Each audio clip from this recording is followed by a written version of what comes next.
नमस्कार, आप देख रहे हैं सियासत नगरी, जहां हम आपको राजनीति की गहराइयों में लेकर चलते हैं। ऐसा लग रहा है कि ममता बनर्जी की सरकार पश्चिम बंगाल में नियंत्रण खो रही है। आरजीकर मेडिकल कॉलेज में ट्रेनी डॉक्टर के साथ हुई दरिंदगी की घटना ने राज्य की राजनीति में उबाल ला दिया है। विपक्ष तो पहले से ही सरकार पर हमला बोल रहा था, लेकिन अब सवाल ममता बनर्जी की अपनी पार्टी टीएमसी के भीतर से भी उठ रहे हैं। क्या ममता बनर्जी का रवैया उनके लिए ही चुनौती बन रहा है? आइए इस घटनाक्रम पर विस्तार से चर्चा करते हैं। कोलकाता के आरजीकर मेडिकल कॉलेज में ट्रेनी डॉक्टर के साथ हुई दरिंदगी की घटना ने पश्चिम बंगाल सरकार को कटघरे में खड़ा कर दिया है।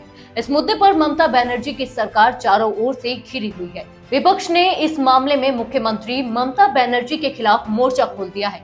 यहाँ तक कि सुप्रीम कोर्ट में भी पश्चिम बंगाल सरकार को सवालों का सामना करना पड़ रहा है। देश भर के डॉक्टरों ने इस घटना के विरोध में हड़ताल की, लेकिन ममता सरकार अपने रुख पर अड़ी रही।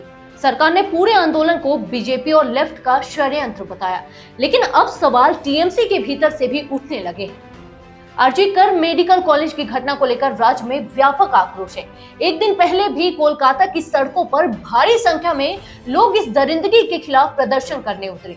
लोगों के इस आक्रोश के पीछे सरकार के उन कदमों को लेकर गुस्सा है, जिन्हें इस पूरे मामले में लीपापोती की कोशिश माना जा रहा है। घटना के बाद सरकार ने कॉलेज के प्रिंसिपल संदीप घोष को हटाया, लेकिन उन्हें दूसरी जगह तैनात भी कर दिया, जिससे जनता में नाराजगी और बढ़ गई। विरोध बढ़ता देख टीएमसी ने डैमेज कंट्रोल के लिए रेप के मामलों में 10 दिन के भीतर फांसी देने का प्रावधान करने वाला अपराजिता बिल विधानसभा में पेश किया और पारित भी करवा दिया। हालांकि राज्यपाल ने अभी तक इस बिल पर हस्ताक्षर नहीं किए हैं और इसे केवल कागजी कार्रवाई के तौर पर देखा जा रहा है। टीएमसी के भीतर भी असंतोष की आवाजें उठ रही हैं। टीएमसी के वरिष्ठ नेता जवाहर सरकार ने मुख्यमंत्री ममता बनर्जी को एक पत्र लिखा, जिसमें उन्होंने कहा, मैंने अपने जीवन में सरकार के प्रति इतना गुस्सा और अविश्वास कभी नहीं देखा। उन्होंने ममता बनर्जी पर सवाल उठाते हुए कहा कि वह पुरानी ममता बनर्जी की तरह अब क्यों नहीं कूद पड़ती, सीधे जूनियर डॉक्टर से बात क्यों नहीं करती। जवाहर सरकार ने यह भी कहा कि सरकार द्वारा उठाए गए कदम बहुत कम और बहुत देर से उठाए गए हैं। जवाहर सरकार के बयान ने ममता बनर्जी को सीधा निशाने पर लिया है।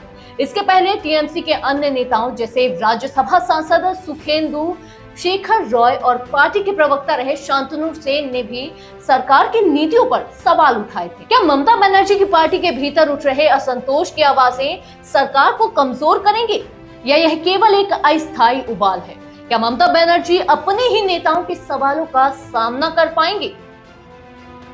इस मुद्दे पर आपकी क्या राय है? सियासत नगरी के साथ जुड़े रहिए, जहां हम राजनीति के हर पहलू की गहराई से चर्चा करेंगे।